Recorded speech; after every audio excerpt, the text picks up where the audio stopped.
Hey everyone, welcome back to the channel. Thank you for being here. My name is Andrew, coming to you from the beautiful Carolinas. Today's topic is going to be when you didn't know what to look for. Think about that for a minute. Everyone, if you like the content, please like, subscribe, and share. So back when you were in the relationship, that toxic relationship, you didn't know the signs to look for. You didn't know what certain things were.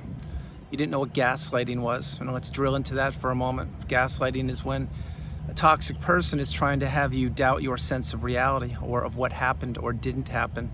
They are trying to have you become a shell of yourself, wondering, questioning yourself, and they're controlling you. There was a famous movie by the same title, I think Gaslighting or Gaslight, in the 40s or the 30s. And that is a very telling movie. If you have the opportunity, maybe you want to watch it.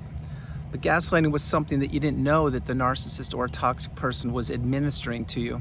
You see, the more they gaslit you, the more you lost your sense of self and your sense of reality.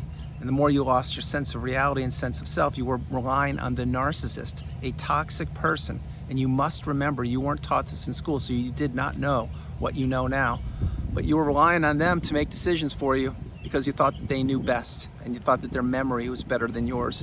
And you thought that whatever they told you that did or didn't happen in the past, or whatever they said or didn't say that may or may not happen in the future, that it actually was real.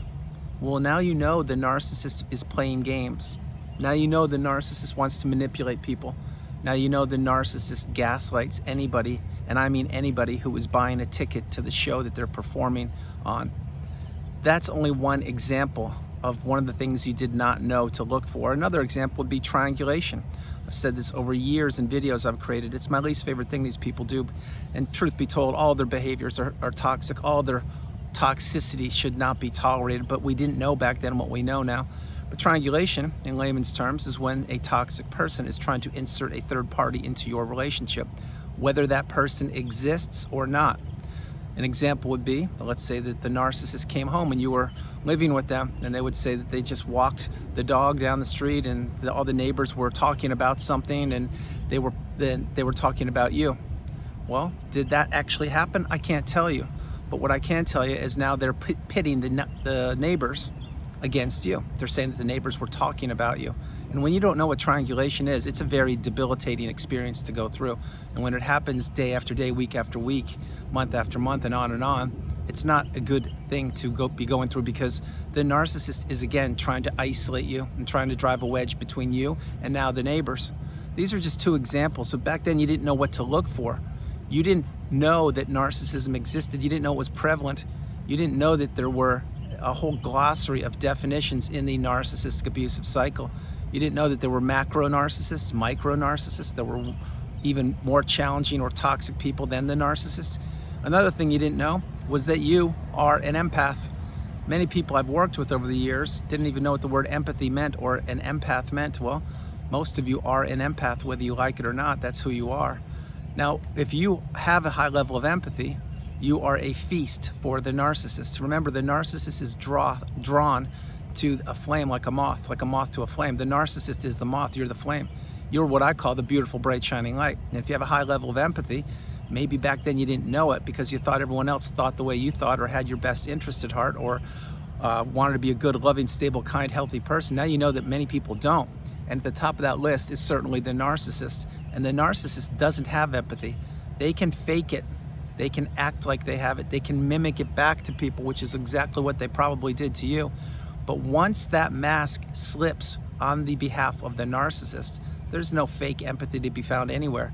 What you get is toxicity. You get verbal abuse, emotional abuse, financial abuse, spiritual abuse, and at times physical abuse.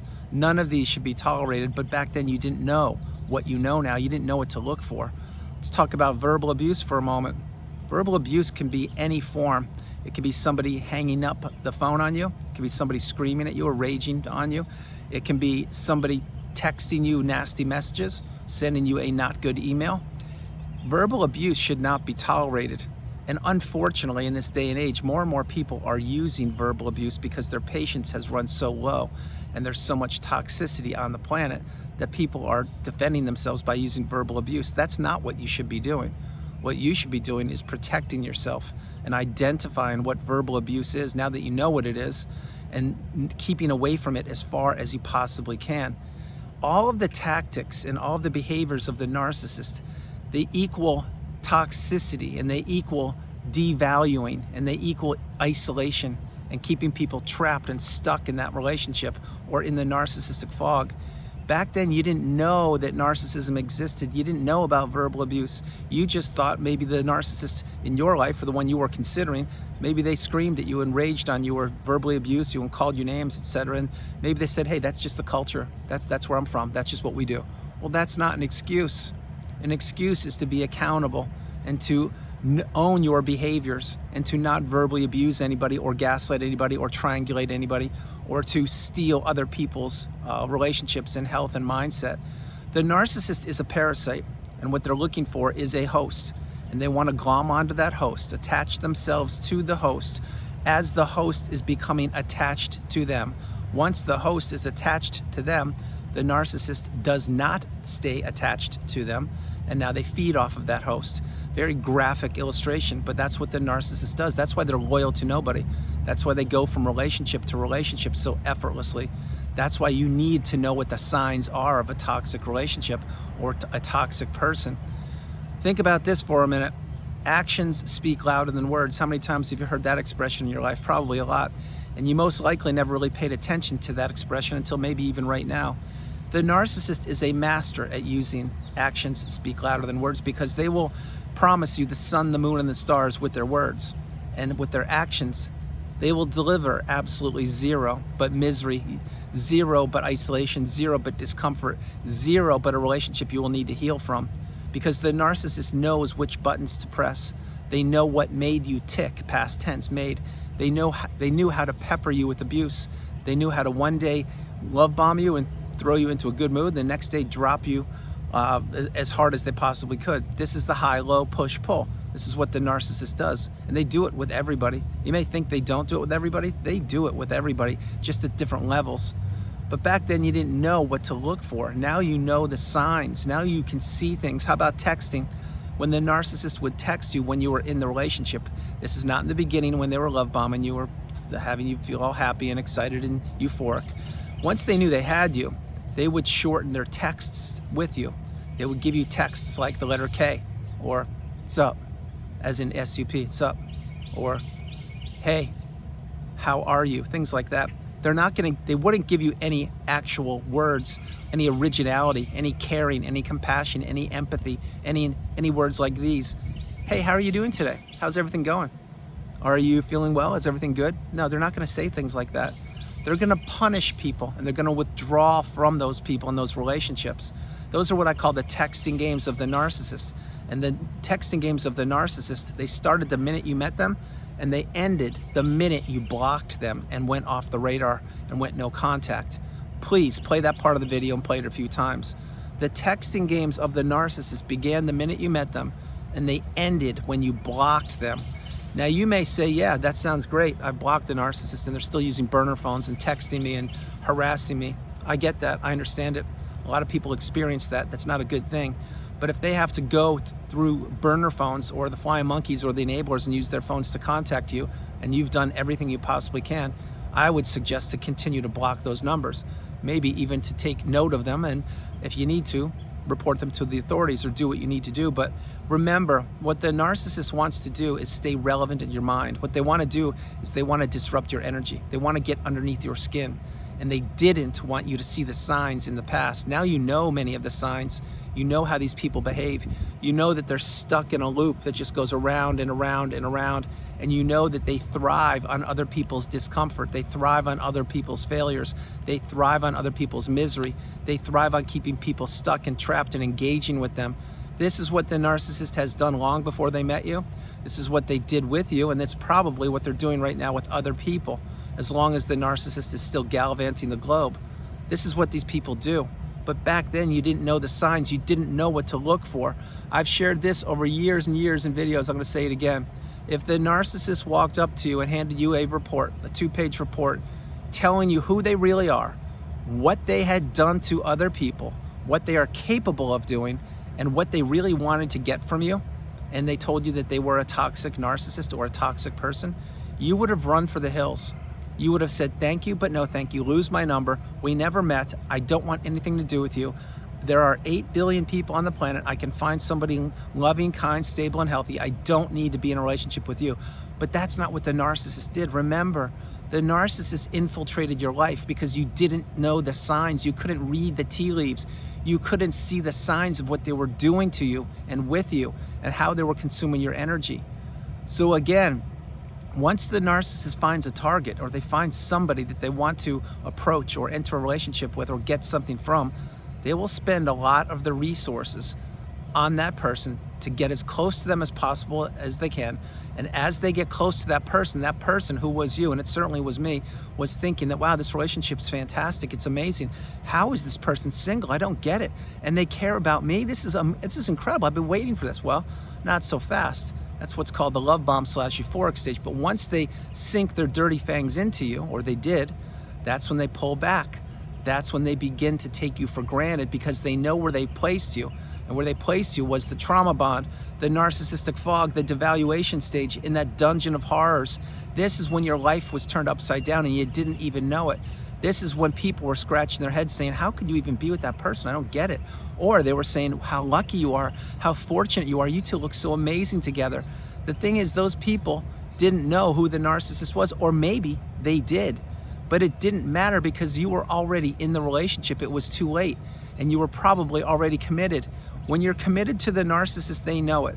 That's when you move in with them, when you tell them you love them, when you marry them, when you have children with them, when you relocate, you give them money or more. Once the narcissist knows they have you, that's when they begin to really toy with people, abuse people, manipulate them, throw them under the bus, administer the smear campaign, and thrive off of that person's discomfort.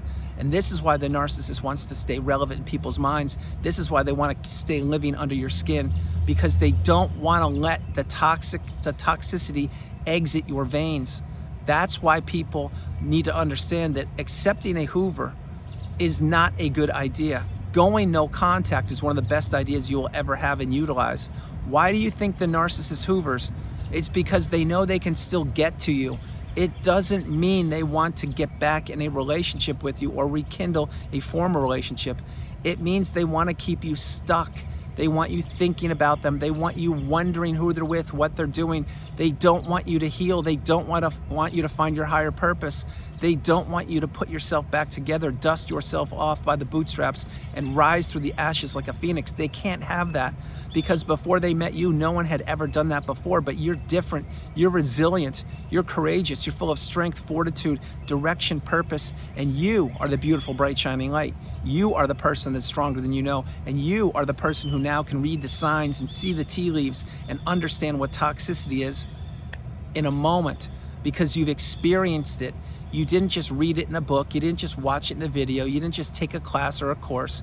You actually have real life experience, and you coupled that with your definitions in the glossary on the narcissistic abusive cycle, meaning you learned all the definitions, and that equals wisdom.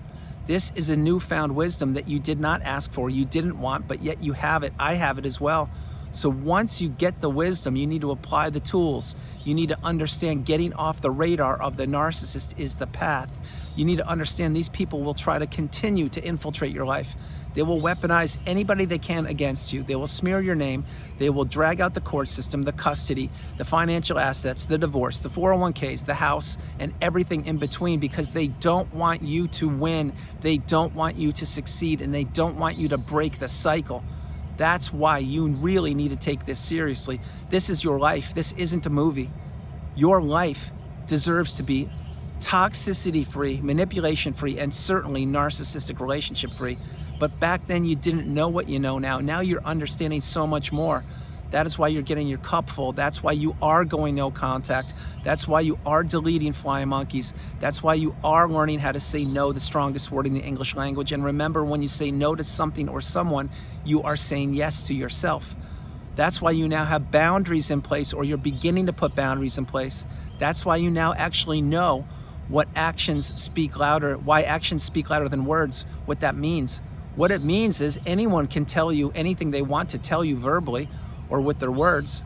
Do they follow through with those with their actions? If they do, then they're a good person most likely. If they don't, They are playing games, they're manipulating, they're trying to keep you stuck and trapped, and they are a toxic person.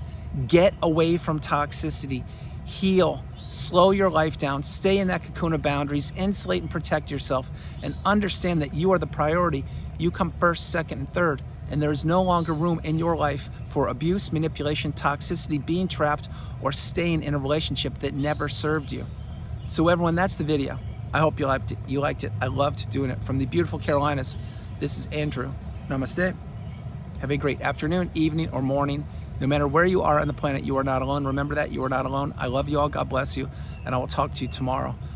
You couldn't read the signs before. You couldn't see the signs before. You couldn't see the behaviors. You didn't know what they were. You weren't supposed to know what they were. You need to also remember you weren't supposed to put 2 and 2 together. You're one of the few people that's done that. Many people claim, oh, they were in a narcissistic relationship. Well, not so fast. Were they really, or are they just saying that? Many other people say that they've healed and they're doing great and they go right back out dating. Well, did they have to actually get off the radar and stay in that cocoon of boundaries and heal and then really understand who they were? Many people can say whatever they want to say, and most do. I'm not one of them. You're not one of them. You were taken advantage of. You were in a place that you didn't even know existed. You were in a relationship that spun your world upside down. You lost so much money, so much time, so many relationships. Your health took a hit. Your hobbies took a hit.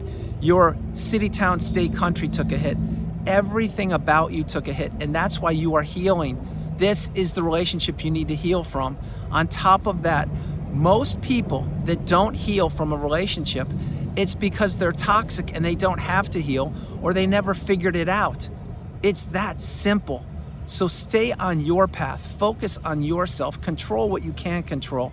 Understand that you are stronger than you know, that the narcissist knew who you were. They knew that you couldn't read the tea leaves. You didn't know what the signs were. You didn't know what to look for. You didn't know what the behaviors were, but now you do. And now that you understand so much more about humanity, specifically about narcissism and empathy as well, now you understand that you're cut from a different cloth. You're a totally different person than, I would say, everybody you've ever met, and probably most people you ever will meet, because you are the resilient one. You're the courageous one. You're the one that was targeted, and you are the one who has changed your life and healed properly in your time. Everyone, that's the video. I hope you liked it. I loved it. I'll talk to y'all tomorrow. God bless you. Virtual hug and heart for all of you, and enjoy yourselves. Stay on the path, maintain your boundaries, control what you can control, and enjoy this beautiful day. I love you all. Talk to you tomorrow. Bye, everybody. I love you. Bye.